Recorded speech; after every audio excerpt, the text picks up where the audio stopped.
Buenas tardes a todos y a todas. Muchísimas gracias por estar aquí. Siempre es realmente emocionante ver a tanta gente reunida en torno a algo que es una feria de libros, ¿verdad?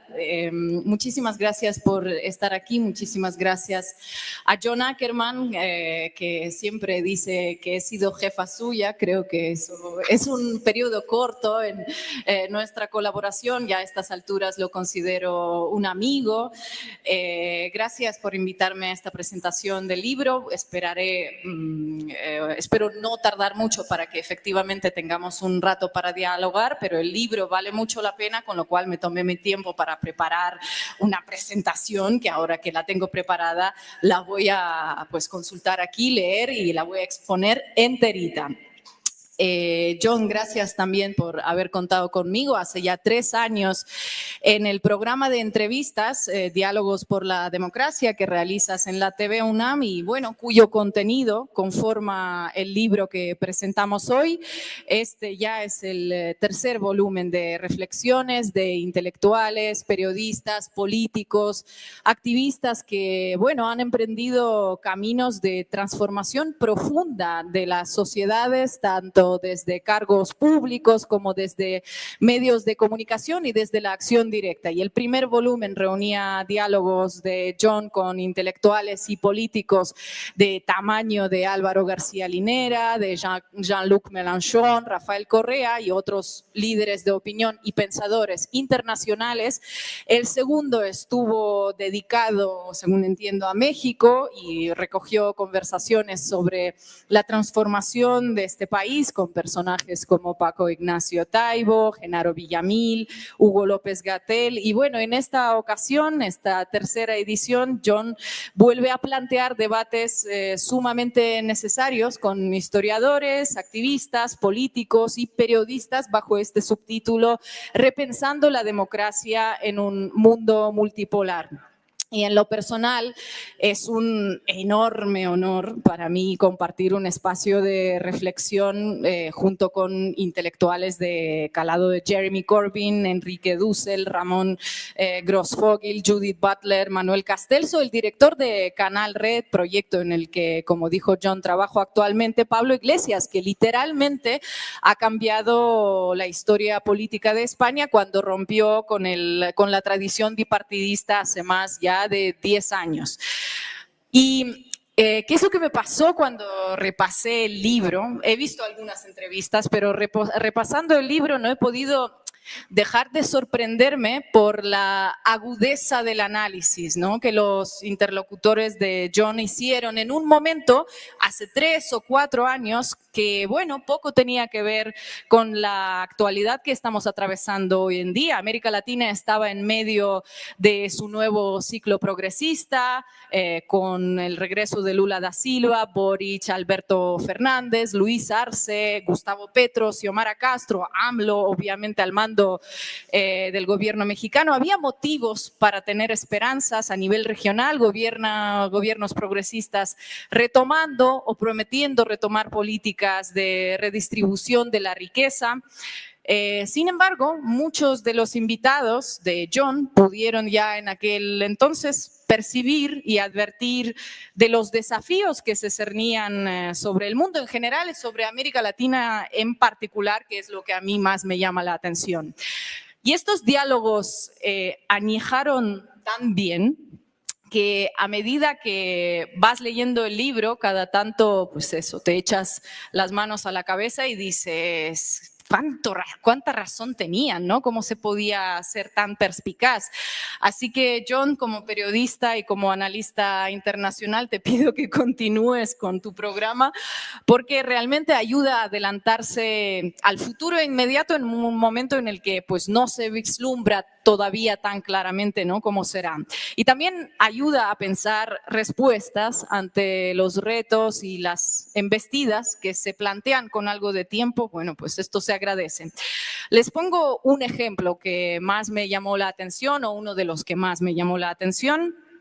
Una de las entrevistas que abren este ciclo es con el sociólogo puertorriqueño Ramón Grossfogel, y más allá de que la charla da una serie de herramientas pues, para pensar fuera de la caja en un mundo que está cambiando, no las voy a desglosar todos, lean el libro, vean la entrevista, da como un vaticinio que quiero citar literalmente, ¿no? Dice, hace 3 años creo que fue, el imperio estadounidense está en decadencia, perdió las guerras de Medio Oriente y los mercados africanos y asiáticos frente a China. Con todo, acaba de recuperar el europeo a través de un golpe de Estado internacional con la guerra que fabricó desde el Pentágono en Ucrania, sacando a las empresas rusas y metiendo las suyas para vender recursos a precios de monopolio a los europeos que se han arrodillado y lo van a pagar caro. ¿Qué le queda a Estados Unidos? Se pregunta. América Latina, por la que peleará como gato boca arriba. Así que nos esperan años muy difíciles aquí. Varias cosas que comentar aquí, ¿no?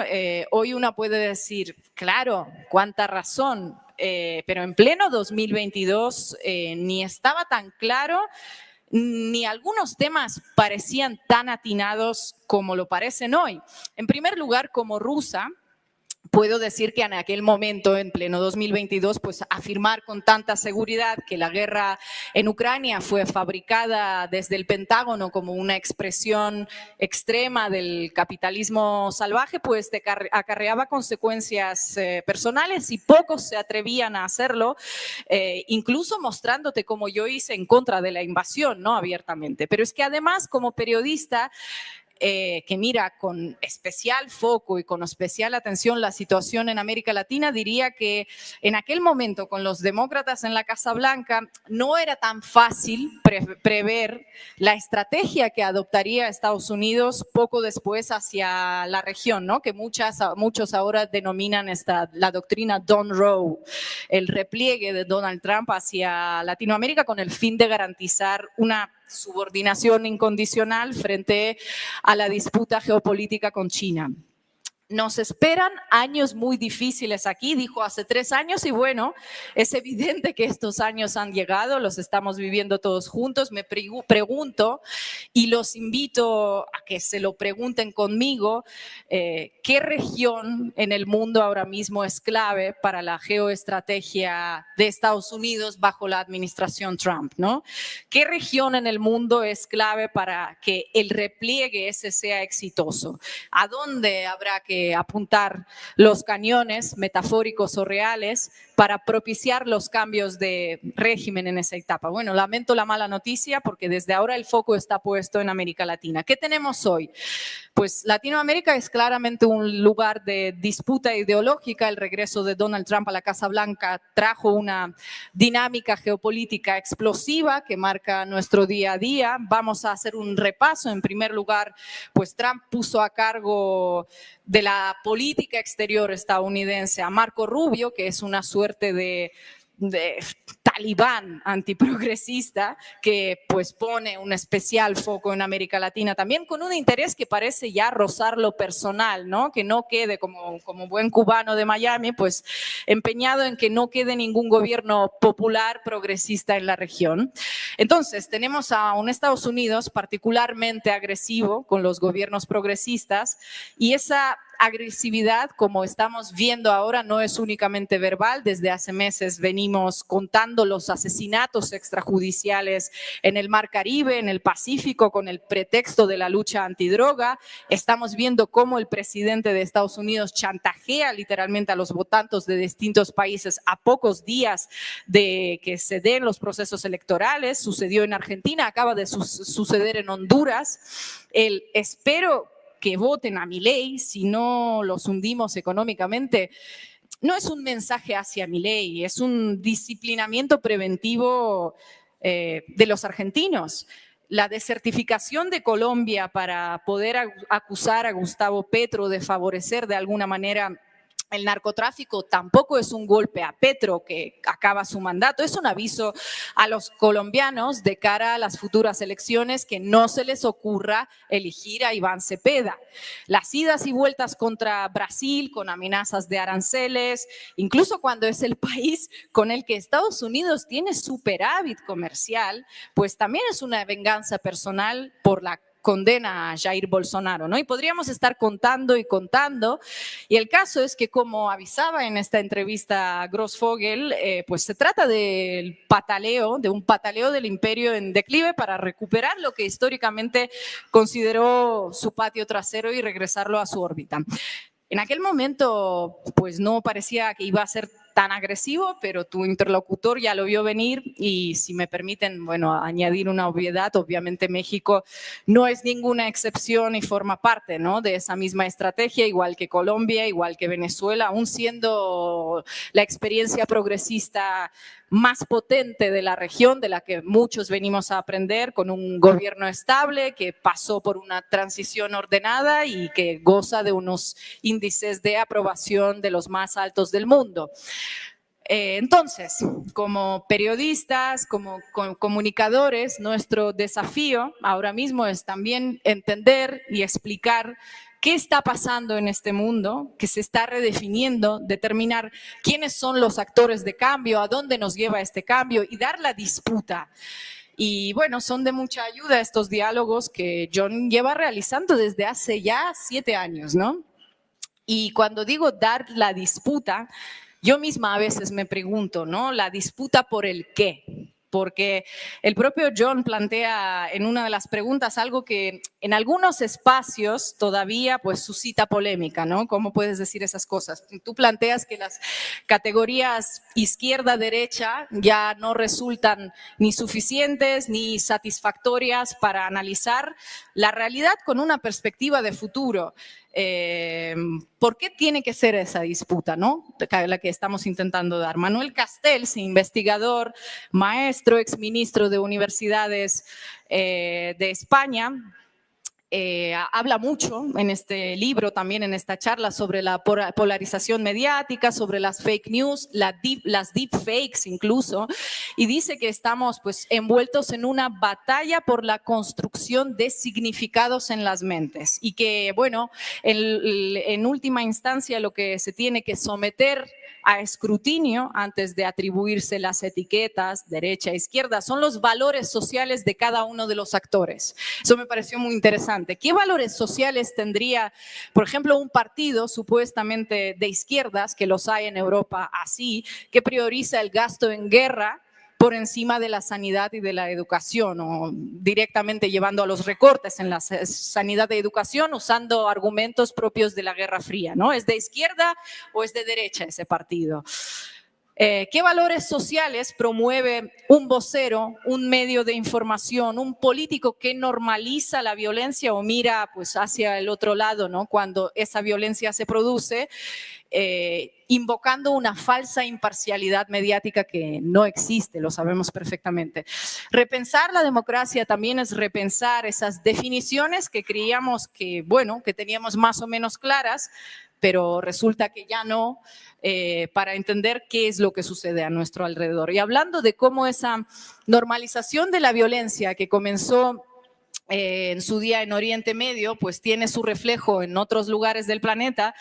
Ayer, sin ir más lejos, supimos a través de un medio tan poco sospechoso de antisistema como The Washington Post, que es más que probable que en el Mar Caribe se estén cometiendo crímenes de guerra, que es más que probable que el secretario de Guerra o secretario de Defensa, Peter Hegseth, pidiera bombardear el lugar del naufragio de esas lanchas para rematar a los supervivientes ahí. O sea, son crímenes de guerra, no ya según la legislación internacional, se trata de crímenes de guerra según la propia legislación de Estados Unidos. ¿Quién habría pensado hace poco que la guerra estaría tan cerca, ¿no?, tan cerca de este continente? Ninguno. Ahora la tenemos pues a unas decenas de kilómetros y veremos cómo evoluciona eso. Grossfogel lo vio en esta entrevista, no sé si tan nítido, pero alguna idea tuvo. Más allá de la embestida de Estados Unidos contra el mundo multipolar y ahora en concreto contra el Mar Caribe y Latinoamérica. En su diálogo con Joan Manuel Castells, también supo reconocer algunos síntomas de las enfermedades que hoy pues, ya están diagnosticadas, ¿no? Lo que también aporta el libro es una visión crítica de cómo andamos por casa, ¿no? En los progresismos, por decirlo de alguna manera. Una autocrítica, si se quiere. Castells, por ejemplo, es un hombre de izquierdas que formó parte de un gobierno progresista y alerta sobre los progresismos que triunfan en los procesos electorales y terminan por no cambiar absolutamente nada. También lo hace en pleno 2022 y en mi opinión en 2022 aún no estaba todo dicho. Pues sin embargo, desde entonces hemos visto unos cuantos de estos gobiernos que pues en parte allanaron el camino a las expresiones políticas más reaccionarias que ahora mismo pues dominan el panorama político no solo en Latinoamérica sino también en el resto del mundo. Argentina, que terminó votando a Milei en algo que podríamos llamar, ¿no? Un ejercicio de locura colectiva y un ejercicio de castigo también al progresismo local por no poder atender a los problemas más urgentes. Chile, donde el gobierno de Boric triunfó, pero no ha podido sacar adelante el pilar de su promesa, que era la nueva constitución. Veremos qué pasa en Chile en 2 semanas, que es la segunda vuelta electoral, pero la verdad que el panorama no pinta nada bien. Y bueno, la más reciente experiencia es la de Honduras, donde aparentemente pues la candidata presidencial perdió, falta conocer los resultados finales, pero aparentemente perdió y habrá que analizar todavía si es que fueron tan eficaces las extorsiones de Donald Trump o la experiencia progresista pues no resultó en nada tangible para la gente de a pie. Como la temática del libro tiene un hilo conductor, que es un mundo multipolar que soñamos como una alternativa al neoliberalismo, pues muchos de los diálogos giran en torno a distintas expresiones de resistencia, diría yo, frente a la aparición de ese mundo mejor, ¿no? Que concebimos como un mundo mejor o lo esperamos así. Y yo las clasificaría por grupos. Por un lado, la perpetuación del eurocentrismo, habla de ello Grossfogel, y Castells lo define más agresivamente como la arrogancia de Occidente, en una frase que también está para enmarcar. Dice: si crees que el único problema es que los otros adopten tus valores y decisiones de vida y resulta que ellos son muchos más y tienen aproximadamente el 60% del PIB mundial, estás en dificultades. Bueno, en América Latina parece algo más que evidente, porque efectivamente formamos de ese más del 60% del PIB mundial y somos muchos más. Pero bueno, cierto continente del que yo vengo, siento que todavía se resiste a reconocer, ¿no?, que ya no es el ombligo del mundo. Y de ahí, pues, los problemas a la hora de repensar la democracia y el mundo. Por otro lado, otro de los obstáculos que yo marcaría, que salen de estas charlas, es lo que el legendario historiador mexicano Enrique Semo llama la colonialidad, el tipo de memoria que niega el colonialismo y los estragos que causó por estos lares. Desde 2022 yo viví en España y fui testigo de este arduo debate que se originó a raíz de la carta que envió López Obrador a la corona española, sugiriendo que el Estado español podría pedir perdón a los pueblos originarios por la conquista, lo mismo que ha hecho pues, el Papa Francisco, lo mismo que ha hecho el Estado mexicano. Y bueno, ¿qué es lo que se encontró? ¿Qué encontró enfrente? Encontró pues, negación, silencio y en algunas ocasiones hasta burlas. Y que se burlen ciertos sectores en España de ello, bueno, pues de alguna manera podríamos comprenderlo, porque se enmarca dentro de su tradición imperial. Pero la entrevista con Semo a mí, personalmente a mí me sirvió pues para entender el porqué de la importancia de ese perdón desde el lado y desde la posición mexicana Y el porqué de la insistencia, ¿no?, en que finalmente se dé, pues precisamente para superar lo que él llama la colonialidad, una idea que niega el hecho de que la productividad capitalista europea pues fuera resultado directo del colonialismo y del saqueo, de una idea que niega el hecho de que la sumisión económica de América Latina frente a Estados Unidos y frente a Europa posterior al siglo XV, pues cambió en sus formas, pero no en el fondo. Eso parafraseando un poco a Semo. Y esta negación que adopta como propio el argumentario imperialista colonial, el argumentario del colonizador, bueno, pues lo practican también unos cuantos latinoamericanos y lo practican unos cuantos mexicanos, y creo que constituye también cierto problema, ¿no? Y finalmente algo que también no pocos analistas y políticos señalan en este libro como responsable de que nada cambie, ¿no?, y de que se consolide este status quo que estamos condenando permanentemente, son los medios de información, concretamente los medios de información corruptos, como los llama sin eufemismos Pablo Iglesias, y es todo un tema. Una verdadera democracia es imposible si no existe una democracia mediática, una pluralidad real y un ejercicio periodístico honesto que ponga los intereses de la ciudadanía por encima de los intereses económicos de los dueños de los grandes medios.